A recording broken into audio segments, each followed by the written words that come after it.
Four Downs with Rich. Here we go. Okay. First down. All right. Every single Tuesday, I give you my 4 takes on the NFL, 3 to my core, and 1 that I do believe, but it's a hot take. Total hot take. My first down right here is the Lions have got something cooking. Okay, the Lions have something cooking. I know that they blew it in the fourth quarter in week 1, and that's such a Lions thing. Yep. And then in week 2, got blown out by the Green Bay Packers.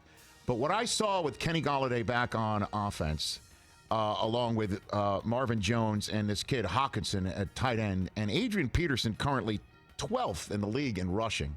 He had 75 yards rushing, and defensively, they confused the hell out of Kyler Murray, man. Kyler Murray was throwing it directly to some Detroit Lions, and they got him rattled, at least it seemed, or confused or whatever. But the Murray that we saw in the first 2 weeks did not show up in week 3, and you've got to tip your cap to the Lions. Now, they've got a big assignment against the New Orleans Saints, who are, at this point in time, you have to say calls what?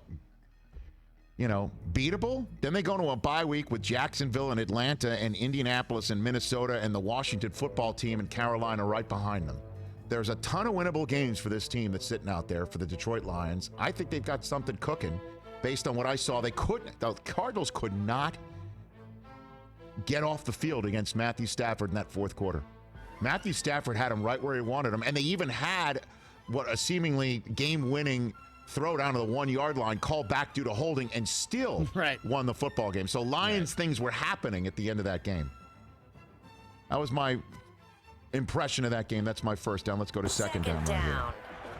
All right, Cleveland Browns, you're 2-1.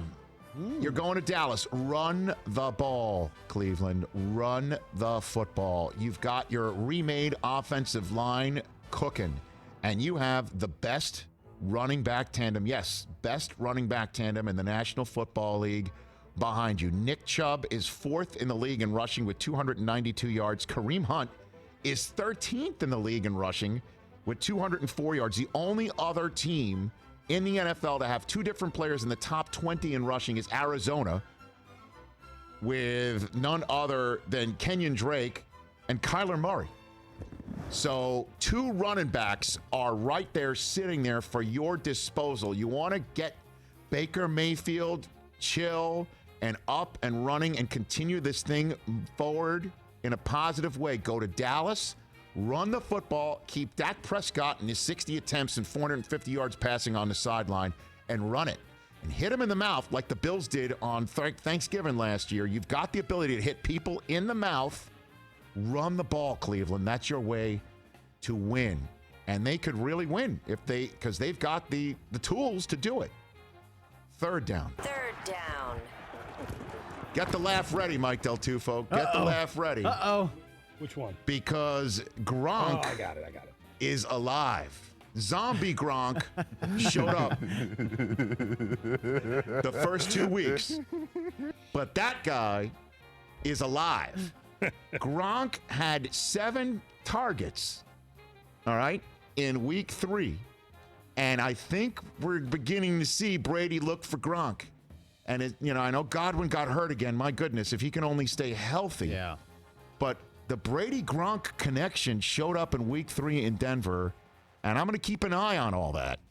Because if Gronk is alive and Gronk shows up, I know he was, I guess, having his fun prior to week 3, saying, I'm here to block, baby. I'm just here to block. Everybody keep believing that. Because that's the way that the Bucs can start cooking on offense. Brady to Gronk starts getting rolling. The running game gets rolling. The receivers stay healthy. Scotty Miller had a really good game in Denver. Gronk's alive, I tell you. That's one thing I took from week 3. Is zombie Gronk is gone, and Gronk is beginning to come to life. That guy. That is so creepy. Okay, it is creepy. Fourth down, here we go. Oh, baby, fourth down. Oh, it's my favorite part of the week. It's the fourth down hot take plank. As you know here, I don't just like to make hot takes. I like to give advice, and I like to follow up with actual, real advice that you can follow. All right? The mask is great. I'll just throw it out. Oh, I mean, it's protocol. Yeah. I missed that All last right, so here's the deal. Okay.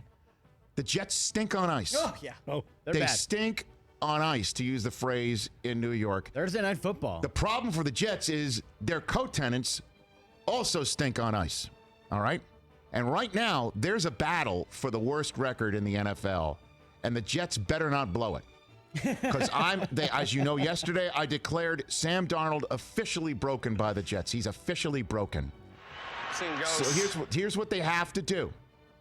They've got to tank for Trevor and then hire Eric Bieniemy. Oh.